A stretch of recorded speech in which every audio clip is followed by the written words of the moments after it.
That's a pretty big if. But grant me, if, would you believe it? There's no proof that I would be able to accept that would be able to. So your mind is, That you're about as close as yours is. well, is it? Yeah. Have you asked me if atheism were true, would I be an atheist? Yeah, I would be. Why would I believe something that wasn't true? I'm sorry, go ahead. Go on with your Anyways, question. my question was actually pretty simple. It's just that I generally try and be a good person, but I don't believe in the Christian God. Do you think I'm going to hell? What do you mean by being a good person? I try to treat other people decently and What do you mean by decent? according to the standards of our society, in a way that, hopefully they'll react well to me and they'll treat me well. Okay. But, societies sometimes have standards that aren't good, like we've mentioned. That's in true. Society. Okay. So, is the purpose of life to be good? I have no idea what the purpose of life is. Well then, how could I answer the question? Well, my question is, do you think I'm going to hell? It's not what I have to. Well, I don't think God is going to force anybody into heaven against their will. What if I wanted to go to heaven? Well, then you'd pursue God. It doesn't appear like you're interested in doing that. Well, there's no way to I don't believe there's a way that we can prove God in this life. Whatever, if there's another, Well, let me ask you a question, Hannah. If I were to give you a book, would you read it? possibly. It's yes or no? 'Cause It depends. I've got a lot of books. Well, you don't have to read it now, but would you read it over the summer? Maybe. Well, I let can't say for me ask you this. I mean, if God exists, you seem to be kind of apathetic about it. Yeah. Well, why would God force you into His presence for all eternity? Well, that's not my question. My question is about hell. That is the difference between heaven and hell. Heaven is with God. Hell is separation from God. I mean, if that's your definition of hell.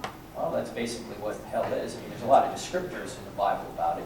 But at the end of the day, hell is separation from God. I mean, do you think I'm going to burn for all eternity? Well, it depends on what you mean by burn, because there's a lot of different metaphors in the Bible.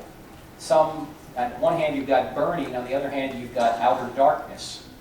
So you can't have burning and outer darkness together. They're metaphors meant to communicate destruction, meant to communicate being apart from God. Was Jesus' resurrection a metaphor? No, I don't think so, because otherwise a lot of people died for a metaphor. So how do you distinguish between a metaphor and what's not a metaphor in the Bible? Oh, the same way we do in normal language. Like when we say, this computer cost me an arm and a leg. You know what that means, right?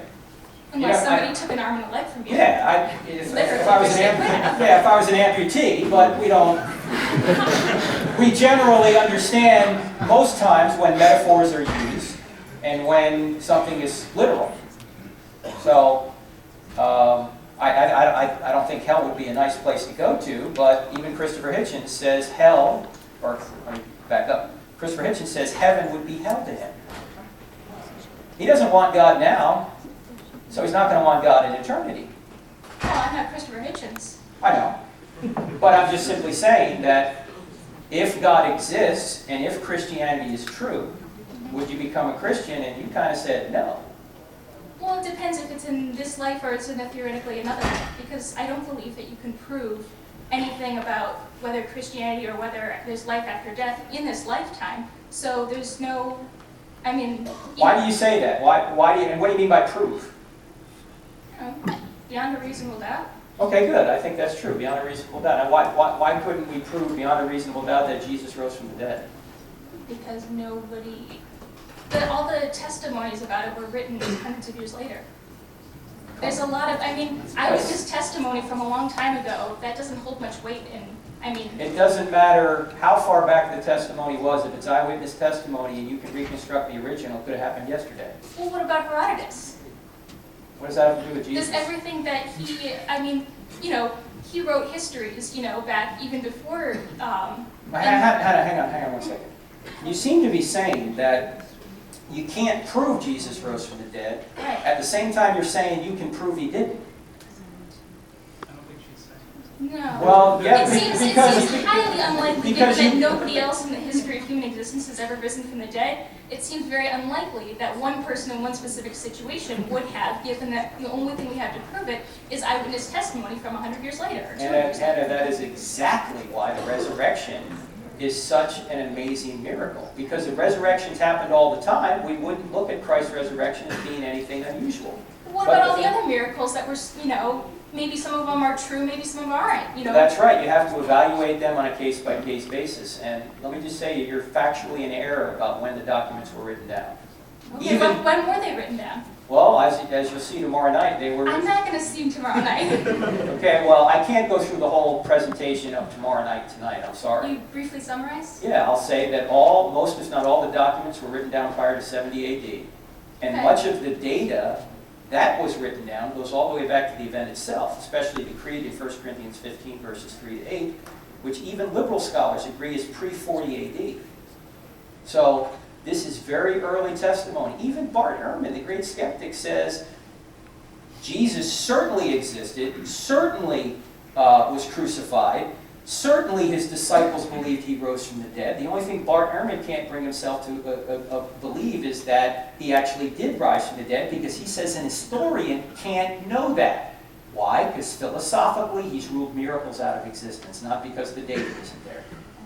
Right, but how do you distinguish that from other miracles that have, people say that, they've proved beyond a certainty that they interviewed all sorts of people and they definitely said that this miracle happened on such and such a date. All the different, martyrs in Catholicism. I mean, do you? You have to look at each alleged miracle claim on a case-by-case basis and make a judgment as to whether or not the eyewitness and other testimony is good enough to meet the standard you brought up, which is the right standard beyond a reasonable doubt. So what other miracles happened in humanity? Well, I think the miracles surrounding Jesus certainly happened. What other Because, well, the greatest miracle of all has already occurred. Right, so are there any others? The greatest miracle of all is already, I don't know, you'd have to figure Right, out. so, have you applied the case-by-case basis to other miracles? And what have you come up with?